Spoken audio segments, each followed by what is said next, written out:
Hello and welcome to the second season of the open Talks with Ankit Gupta. Season 2 को लाने में हमें पूरे 4 महीने लग गए। आप सोच रहे होंगे 4 महीने? जी हाँ, 4 महीने, क्योंकि सीज़न 1 बस एक ट्रायल था कि कैसे चीज़ें काम करती हैं, और सीज़न 2 को लेकर के मैं बहुत ज़्यादा एक्साइटेड था, बैकग्राउंड वर्क कर रहा था। मैं सिर्फ अकेले नहीं था, मेरे साथ टीम थी। उस टीम में बहुत से लोग हैं, सब ने बहुत ज़्यादा हार्डवर्क किया, और फाइनली ये आप जो पॉडकास्ट अभी देखने वाले हो वो उस टीम के कारण ही बन पाया है। तो I am really very thankful to all of them who are the part of this team. तो फिलॉसफी ऑफ प्लेटो में हम लोगों ने प्लेटो के जितने भी आइडियाज़ हैं, प्लेटो का जो थ्योरी ऑफ जस्टिस है, थ्योरी ऑफ एजुकेशन है, फिलोसफर किंग्स एंड क्वींस, क्यों philosopher Kings and queen's rule करेंगे, प्लेटो ऑन डेमोक्रेसी, प्लेटो के जो आइडियाज़ है डेमोक्रेसी पे, उस पर हम लोगों ने बात किया। हमें उन टॉपिक पे फोकस करते हुए हम लोगों ने प्लेटो को डिकंस्ट्रक्ट किया है। पॉडकास्ट बहुत ही ज़्यादा प्रोडक्टिव है, आप इसको देखोगे तो आपको कंसेप्चुअल क्लैरिटी आएगा कि प्लेटो के जो भी आइडियाज़ है क्या क्या हैं। तो I am really very hopeful about this podcast. और इसके डिस्क्रिप्शन में प्लेटो से रिलेटेड जितने भी रेलिवेंट इन्फॉर्मेशन है, जो लिंक्स हैं, वो सब अटैच्ड है, तो आप उसको चेकआउट कर सकते हो। And now you can actually enjoy the show. Hello Shantanu, welcome to the open talks. हाँ, hello Ankit, and thank you so much for inviting. और इस आपको सबसे पहले तो जो आपकी जो सेकंड सीजन आ रही है, जो आपकी नई शुरुआत है, इसके लिए आपको बहुत ज़्यादा साधुवाद। उम्मीद है कि आप बहुत बेहतर तरीके से नॉलेज को आगे बढ़ा पाएंगे। मैं मतलब एक इस्लाम में एक शब्द होता है जिसका नाम है Iqra, the transfer of knowledge. Okay. तो मुझे लगता है कि जो पूरा पॉडकास्ट है वो उस पूरे आधार को मतलब साकार करने का काम करेगा। आपको बहुत बहुत शुभकामनाएं। Again thank you so much for inviting me. बहुत बहुत धन्यवाद शांतनु। जैसा कि आपको पता है, हमारे इस पॉडकास्ट का जो टॉपिक है that is philosophy of Plato. कर देता हूँ क्या क्या चीज़ें कर रहे हैं हम लोग। प्लेटो के जितने भी आइडियाज़ हैं सब पे हम लोग डीप जा कर के बातें करेंगे, फिलॉसफी ऑन। और सीजन 2 का जो हमारा थीम है that is exploring the depth and dimensions. Topic के डेप्थ और डायमेंशन को एक्सप्लोर करना, तो प्लेटो पे ही हम लोग बात कर रहे होंगे। Let's get started. सबसे पहले आप ये बताइए, आपने प्लेटो को क्यों चूज किया? पहले तो मतलब क्योंकि प्लेटो को हम अभी बात करेंगे, इसकी समय सीमा है, तो यूं तो जिंदगी कम है प्लेटो को समझने के लिए। स्कॉलर्स हैं जो दिन रात मेहनत करते हैं, लेकिन हम फिर भी कोशिश करेंगे 1 घंटे में प्लेटो को बुनियादी तौर पे समझ लें। तो अगेन मैंने क्यों प्लेटो को चुना, इसका सीधा जवाब ये है कि एरिस्टोटल से लेकर के लॉक्स, हॉब्स, रूसो या फिर John Stuart Mill, even Karl Marx, they all have been inspired by the works of Plato. तो एक ऐसा स्कॉलर जो ट्रेडिशंस को डोमिनेट करता है और मॉडर्निटी को भी डोमिनेट करता है, ये जो ब्रिज है, ये मुझे लगता है प्लेटो को बहुत कन्विंसिंग बनाती है कंटेम्परेरी टाइम्स में कि क्यों आपको प्लेटो पढ़ना चाहिए एक बेटर अंडरस्टैंडिंग के लिए। ट्रू। तो मुझे लगता है that is why one should study Plato, respective उसके पास पॉल साइंस है या नहीं है एक्चुअली। और यू नो व्हाट, जब भी मैं लोगों से बोलता हूँ कि मैं पॉलिटिकल साइंस ऑनर्स परस्यू कर रहा हूँ, तो मेरे प्रोफेसर हैं या फिर कोई भी स्टूडेंट हो, सीधे उनके माइंड में प्लेटो आता है। हाँ, सीधे प्लेटो। तो प्लेटो का ब्रांड वैल्यू इतना ज़्यादा है वेस्टर्न पॉलिटिकल फिलोसफी में। सो आई थॉट कि प्लेटो को लाते हैं। वैसे मैं ढूंढ रहा था प्लेटो कि प्लेटो मिल जाए, उसको ही लाता हूँ पॉडकास्ट पे, लेकिन वो मिला नहीं मुझे। पहले मैं चाहूँगा कि आप प्लेटो को लोकेट करते हैं पूरे वेस्टर्न पॉलिटिकल फिलोसफी में, वो कहाँ लाई करता है, डिकंस्ट्रक्ट करते हैं। सो या लेट्स डू दैट। हाँ, सबसे पहले अगर हम प्लेटो की बात करते हैं तो प्लेटो कौन है ये समझना बहुत जरूरी है, ताकि हम ये समझ सके कि प्लेटो कैसे चीजों को सोचता है और कैसे चीजों को समझता है। राइट। तो अगर हम मतलब हिस्टोरिकली बात करें तो आमतौर पे ऐसा माना जाता है कि जो प्लेटो का जन्म अराउंड 428 बिफोर कॉमन एरा में हुआ है, और जो पूरी प्लेटो जिस टाइम फ्रेम में है वहां पे बहुत जरूरी चीज उसके सिटी स्टेट में हो रही है। थोड़ा सा यहाँ पे वहां का पॉलिटिकल स्ट्रक्चर समझ लीजिए। प्लेटो जो है वो ग्रीस में है, और जो ग्रीस का जो पूरा पॉलिटिकल स्ट्रक्चर है वो छोटे छोटे सिटी स्टेट्स में बटा हुआ है। राइट। सिटी स्टेट्स क्या है, वो छोटे छोटे गवर्निंग टेरिटरीज हैं, और हर टेरिटरी की एक अपनी लेगेसी है।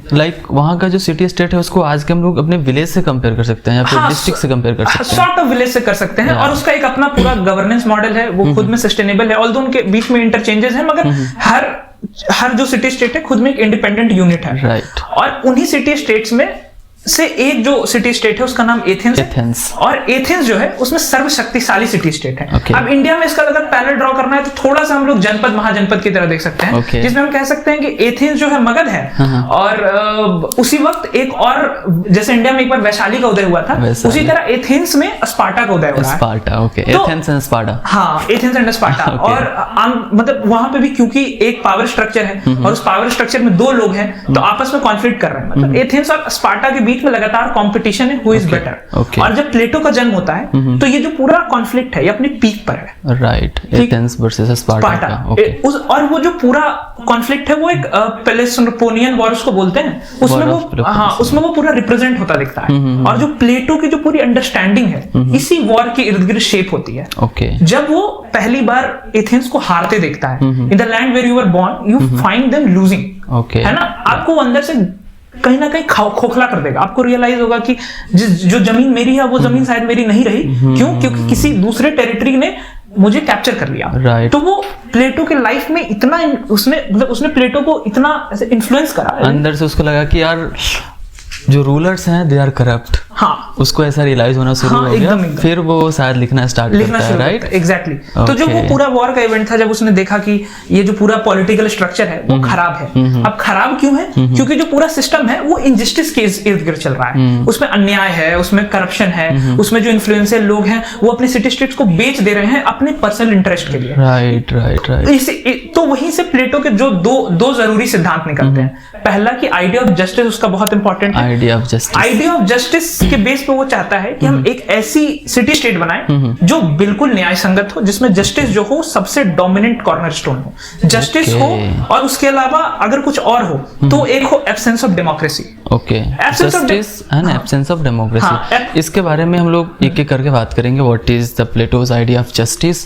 एंड एब्सेंस ऑफ डेमोक्रेसी, इससे ही स्टार्ट करें डिस्कशन। हाँ, हम लोग शुरू जस्टिस से ही करते हैं कि प्लेटो का जो आइडिया ऑफ जस्टिस है क्या है, वो आपको 2-4 मिनट में समझाइए। प्लेटो का आइडिया ऑफ जस्टिस, जो आइडिया ऑफ जस्टिस है ना, जो प्लेटो का जो पूरा जस्टिस का आइडिया है वो इस बात से निकल के आ रहा है कि जो पूरा सिस्टम है अनजस्ट है। अनजस्ट उन लोगों के लिए है जिनके पास मेरिट है और वो लोग आगे नहीं बढ़ पा रहे। यहाँ पे वो किस चीज से इंस्पायर्ड होता है? पहला, जब वो उसका जो खुद का टीचर है जिसका नाम है सोक्रेटिस, जिसको हम लोग सुकरात कहते हैं हिंदी में। जब सुकरात को वहां की जो पूरी सेनेट होती है उसको जब मृत्यु दंड देती है तो पहली बार प्लेटो को ऐसा लगता है कि ये सिस्टम मेरिट को अवॉर्ड नहीं करता। और दूसरा, जो प्लेटो का खुद का भी एक्सपीरियंस रहा था, प्लेटो किसी गरीब परिवार से नहीं आता था। प्लेटो एक बहुत संभ्रांत परिवार से आता था।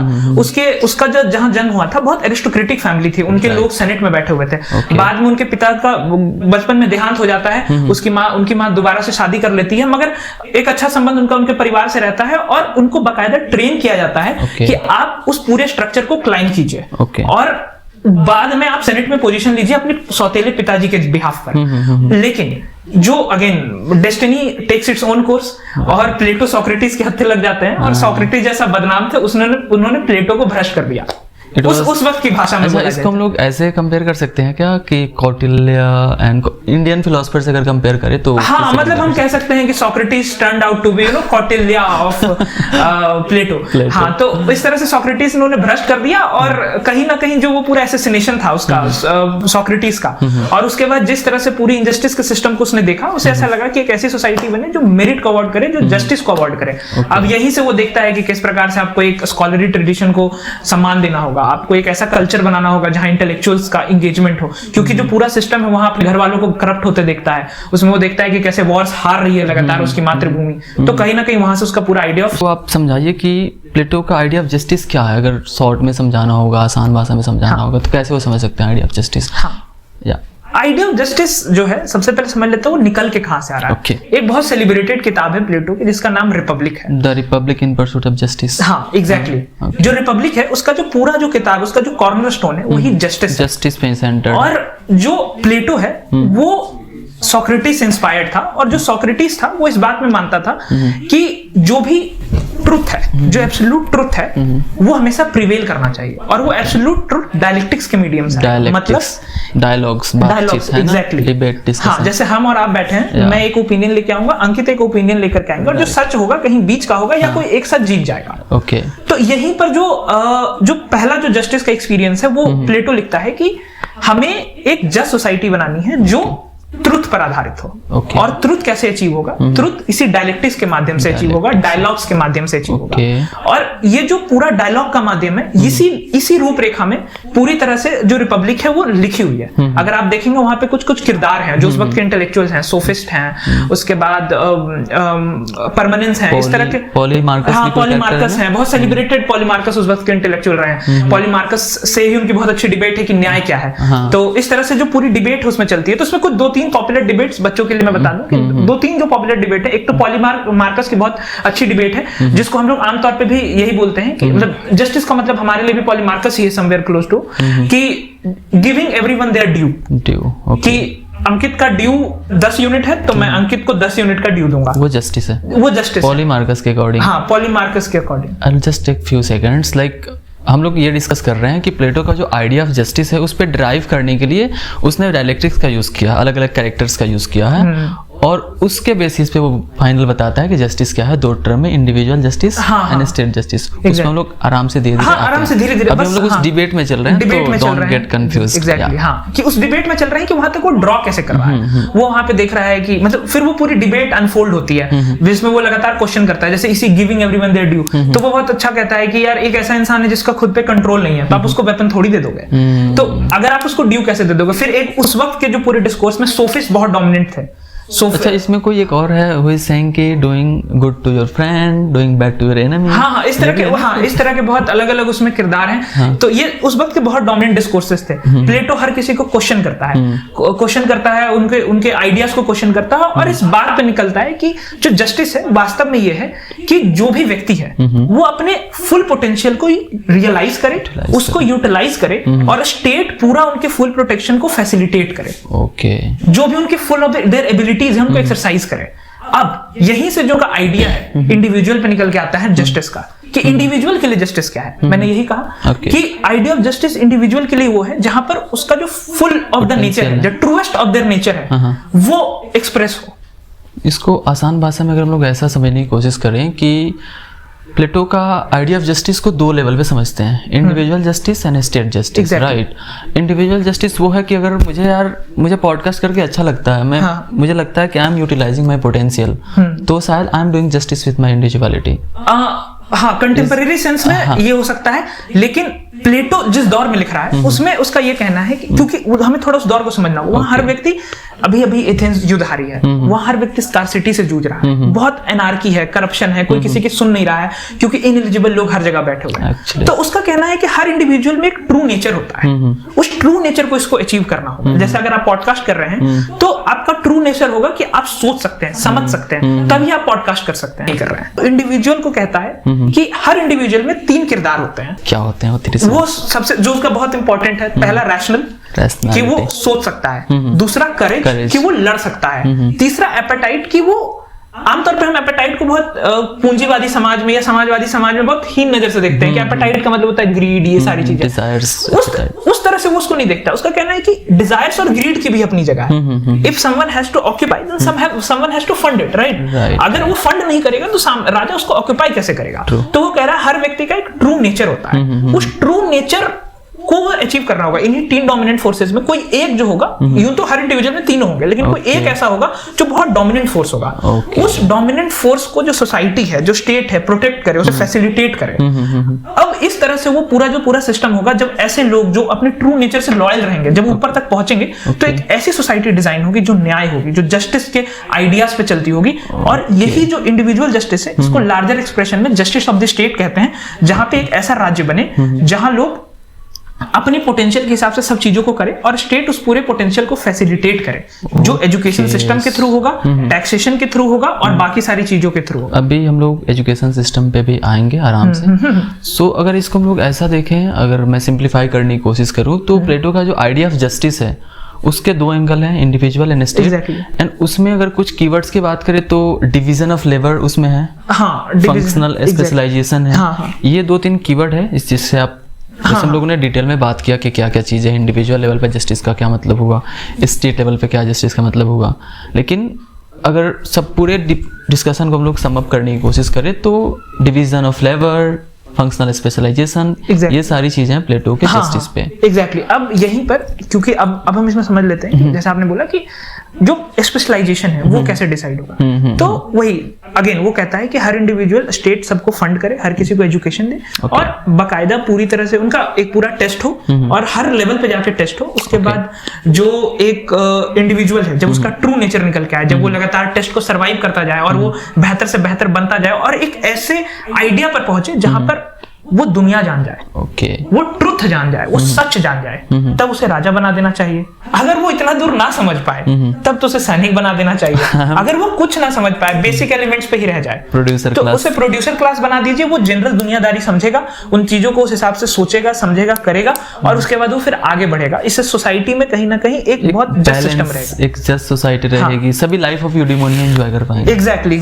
और हम अगर कंटेम्परेरी रिलेवेंस में हम देखें तो जो कंजर्वेटिव पूरा धड़ा है वो इस बात में मानता है कि 5 उंगली बराबर नहीं होती, हर उंगली का एक काम होता है। तो आप हर व्यक्ति को उसके हिसाब से काम दीजिए। Somewhere close to the red line patriarchy भी यही बोल के डिफेंड की जाती है कि महिलाएं इस चीज के लिए नहीं बनी हुई हैं, उनका एक अपना रोल है जस्ट सोसाइटी में, तो उनको उस तक सीमित रखा जाए, उनको उससे आगे ना दिया जाए। तो यहाँ से जो पूरा आइडिया है ना, यहीं पे पहली बार प्लेटो क्रिटिसाइज भी होते हैं कहते हुए। एक कार्ल गॉपर की बहुत अच्छी किताब है, enemies of the free society, the enemy of the open society, the enemy of the open society, जिसमें वही कि क्योंकि उसने पूरे सिस्टम को इतना कॉम्पैक्ट बना दिया ना कि वहां पे फ्लूइडिटी का स्कोप ही नहीं बचा। अब सब कुछ कंपार्टमेंटलाइज्ड है कि तुम ये करो, तुम ये करो, तुम ये करो, तुम ऐसे करो, और हर चीज को स्टेट कंट्रोल करके वो जो पूरा सिस्टम है ना, यहाँ पे प्लेटो कंटेम्परेरी स्टैंडर्ड्स में बहुत क्रिटिसाइज होते दिखेंगे कि आप इतने एक स्ट्रक्चर को रिजिड कैसे बना सकते हैं। लेकिन अगेन जब हम उसको पढ़ रहे हैं ना, तो हमें उस पूरे स्ट्रक्चर को समझना होगा जब वो लिख रहा है, क्योंकि every philosopher is a product. Again वही चीज है कि उस वक्त जिस तरह की स्थिति थी जहां इतना करप्शन था, तो आपको एक इंडिविजुअल ब्रिलियंस को अवॉर्ड करना होगा, तो उस पूरे सिस्टम से। अच्छा, प्लेटो का जो थ्योरी ऑफ जस्टिस है, जब मैं प्लेटो के बारे में पढ़ रहा था तो आई रेड समवेयर कि प्लेटो का थ्योरी ऑफ जस्टिस को हम लोग इंडियन थ्योरी ऑफ, जो इंडियन नोशन ऑफ धर्म है, उससे रिलेट करके देख सकते हैं। आप इसको कैसे देखते हो? मतलब जो इंडियन नोशन ऑफ धर्म है, उसका बेसिक मतलब ये है कि हर इंडिविजुअल की एक राइटफुल ड्यूटी होती है, अगर उसे कंडक्ट करना चाहिए और बाकी सारी चीजों को, मतलब अगर मेरी एक राइटफुल ड्यूटी है विद्यार्थी होने के नाते कि मैं ज्ञान लूं और मैं फिर ज्ञान दूसरों को दूं, संभव है जैसे अंकित आप इस पॉडकास्ट के थ्रू कर रहे हैं, वो एक नोशन ऑफ धर्म होगा। अब प्लेटो का जो नोशन ऑफ धर्म है इस तरह से है कि वहां पर एक ऑर्गेनाइज्ड स्ट्रक्चर है उस चीज को प्रिवेल कराने का। हमारे लिए कोई बहुत ऑर्गेनाइज्ड स्ट्रक्चर नहीं है, उनके लिए बहुत एक ऑर्गेनाइज्ड स्ट्रक्चर है जहां पर हर किसी को अपने धर्म को पहचानने का मौका मिल रहा है। एक पूरा स्ट्रक्चर उसको फैसिलिटेट कर रही है। एग्जैक्टली, स्टेट और सोसाइटी उसको फैसिलिटेट कर रही है और इसी हिसाब से वो पूरी तरह से चलते हैं।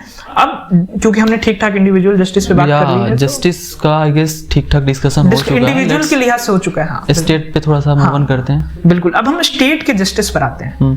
तो जो कंटेम्परेरी फिलोसफर्स हैं, जो कंटेम्परेरी स्कॉलर्स हैं, वो बहुत डिबेट करते हैं कि जस्टिस क्या है, क्योंकि हमारे कॉन्स्टिट्यूशन में भी जस्टिस का जो पूरा आइडिया है एकदम उसको उस तरह से देखा गया है। French political, economic, social, exactly उस तरह से। फिर जो पूरा फ्रेंच रेवोल्यूशन है वो भी किसी अन्याय के खिलाफ था। इसी तरह का पूरा सिस्टम था जहां पर जो न्याय है, जो आइडिया ऑफ जस्टिस है, वो बहुत इंपॉर्टेंट रहा है एक स्टेट के लेवल पर, जहां पे एक स्टेट को इमेजिन किया गया है कि वो एक जस्ट स्टेट होगा। तो इसी तरह प्लेटो ने भी स्टेट को इमेजिन करा। तो पहले आते हैं कि प्लेटो के लिए स्टेट का अंडरस्टैंडिंग क्या है।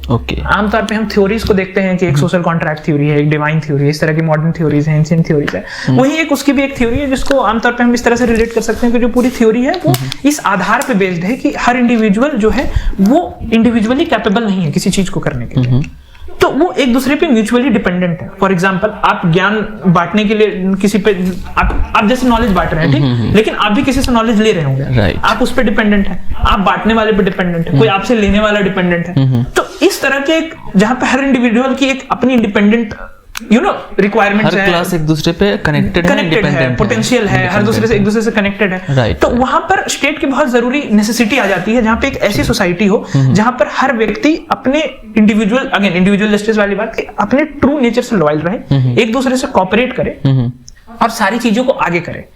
अब जहां कोऑपरेशन होता है वहां कॉन्फ्लिक्ट भी होता है। तो अब उस पूरे कॉन्फ्लिक्ट को रिजॉल्व कौन करेगा? कोई व्यक्ति होगा जो इन जितने भी लोग हैं उनसे ऊपर सोच सकता होगा। Right, philosopher king. हाँ, एग्जैक्टली, किंग और क्वींस। हाँ, कोई ऐसा व्यक्ति होगा जो इनसे बहुत ऊपर सोच सकता होगा, जो इनके स्टैंडर्ड के ऊपर होगा। अब ये कैसे डिसाइड होगा? तो अगेन वही पूरा एक स्ट्रक्चर है, उस स्ट्रक्चर की रूपरेखा में एजुकेशन सिस्टम से निकल के जो शीर्ष पर आएगा वो फिलोसफर कहलाएगा। और जो फिलोसफर में भी जो सर्वश्रेष्ठ फिलोसफर होगा, किंग हो या क्वीन हो, वो आएगा और वो पूरे स्टेट को गवर्न करेगा। अच्छा, सॉरी टू इंटरप्ट, एक बहुत ही माइंड में क्वेश्चन आ रहा है कि लोगों को फिलोसफी क्यों पढ़ना चाहिए? हाँ, अगेन आंसर दे दीजिए फिर आगे बढ़ते हैं। आउट ऑफ बॉक्स मेरे हिसाब से अगर हम प्लेटो की बात कर रहे हैं तो ही सच सेलिब्रेटेड फिलोसफर की फिलॉसफी को मुझे लगता है हमें प्लेटो का फिलॉसफी क्यों पढ़े या फिर इन जनरल हम फिलॉसफी क्यों पढ़े, that's a question. Exactly philosophy का जो पूरा आधार है ये है love for knowledge, love for knowledge, exactly philo and sophy, love and knowledge. या इसका भी जवाब वही प्लेटो कहता है कि knowledge is the greatest virtue. Okay, कि जो नॉलेज है, जो इंसान का जो ज्ञान है, जो आइडिया ऑफ ट्रुथ है कि मैं कौन हूँ, मैं कौन हूँ से ज्यादा मैं क्या कर सकता हूँ, उसके आगे ये कि मैं किसके लिए बना हूं, मैं चीजों को कैसे करूं, मैं चीजों को कैसे देखूं। मुझे लगता है फिलॉसफी आपको बहुत करीब लेके जाती है उसके, आपको एक बेहतर इंसान बनाती है। क्योंकि आप मनुष्य तो जन्म लेंगे लेकिन इंसान बनने के लिए आपको एक सोशल एबिलिटीज चाहिए। लाइक मैं ये देखता हूँ कि जो कॉलेज के स्टूडेंट्स होते हैं क्लासेस को स्किप कर देते हैं, असाइनमेंट्स वगैरह छोड़ देते हैं, क्लास नहीं जाते हैं क्योंकि क्लास में नॉलेज मिलता है। उनको लगता है नॉलेज लेकर के मैं क्या करूंगा, exactly at the end of the day मुझे पैसा कमाना है। तो इस उनको आप क्या बोलोगे? हाँ, अगेन पैसा कमाना एंड कैपिटलिज्म को, मैं समझ रहा हूँ उस चीज को ग्राइंड करते हैं। अगेन पैसा कमाना है, हम सब समझ रहे हैं, हम एक सोसाइटी में रहते हैं, मनी उसका एक बहुत जरूरी सेंस ऑफ वैलिडेशन है और somewhere down the line we all are running behind a good financial safety. मगर द पॉइंट इज कि हम कमा लेंगे लेकिन तरीका क्या होगा कमाने का, तरीका क्या होगा, और हम उस पैसे को कैसे यूटिलाइज करेंगे। एक्चुअली अगर बहुत सारे ऐसे लोग हैं जो बहुत पैसा कमाते हैं लेकिन जब वो बोलना शुरू करते हैं या वाचना शुरू करते हैं बहुत पेट्रियार्कल साउंड करते हैं, अनएथिकल साउंड करते हैं, उनमें एक रैशनैलिटी की कमी दिखती है। आप किसके लिए कमा रहे हैं, राइट, है ना? आप at the end of the day you have to answerable to the community कि आप क्या हैं, आपका क्या ओपिनियन है। आप बहुत बड़े बिलियनर हैं लेकिन आपके जो विचार है वो विमेंस के अगेंस्ट है। आप 50% आबादी को हाशिए पे धकेलने की बात करते हैं। मैं किसी का नाम नहीं लूंगा बट हाँ मुझे लगता है कि इसीलिए आप पढ़िए क्योंकि it's not about money, it's always about how you earn and for whom you earn. Actually I totally like this idea कि नॉलेज, पैसा तो आप कमा लोगे, कहीं से भी कमा लोगे, लेकिन अगर आप नॉलेजेबल हो तो उस नॉलेज का यूज करके you can make this world a better place, जो सारे फिलोसफर्स करने की कोशिश कर रहे हैं। By the way Plato came from very aristocratic family, उसके एकेडमी में फीस नहीं लगती थी उसको। आपके मतलब ही came from a very very good financial background, और इसीलिए जो उस वक्त के जो जितने कंटेम्परेरी स्कॉलर्स थे उनकी वो लगातार क्रिटिसिज्म्स भी करता है कि ये लोग जो है पढ़ाने के पैसे लेते हैं। हाँ कि अच्छा, प्लेटो का जो एकेडमी था, द एकेडमी नाम था शायद उसका, क्या मतलब उसके बारे में थोड़ा बताइए। जब सोक्रेटिस को डेथ सेंटेंस दिया जाता है तो प्लेटो को पहली बार ऐसा लगता है कि Athens is not safe for intellectuals, थोड़ा बाहर निकला जाए यहाँ से। और कहीं ना कहीं लोग ऐसा कहते हैं और मैं भी मानता हूँ कि प्लेटो को ऐसा डर रहा होगा कि being the best student of Socrates मेरा अगला नंबर है। ओके, ऑल्दो क्योंकि वो एरिस्टोक्रेटिक फैमिली से शायद बच भी जाता है मगर उसमें एक सेंस ऑफ फियर रहा होगा। तो ही मूव्ड आउट ऑफ एथेंस, उसने हर जगह से देखा, घूमा और बाकी सारी चीजें करी। He came back to Athens और तब उसने पहली बार, I guess it was 387 BC, जहां पे उसने पहली बार एकेडमी बनाई। Okay, academy was a centre जहां पर वो चाहता था कि जो सोक्रेटिस का अगेन जो स्टूडेंट टीचर रिलेशनशिप होता है, जो मेरा गुरु नहीं कर पाया शायद मैं वो कर पाऊं, इसी चीज को वो बेस बना करके वो एक पूरी एकेडमी की स्थापना करता है जहां पे वो लोगों को बुलाता है, लगातार डिबेट डिस्कोर्स करता है, डायलेक्टिक्स के मेथड से वो लोगों को जागरूक करने की कोशिश करता है। एरिस्टोटल।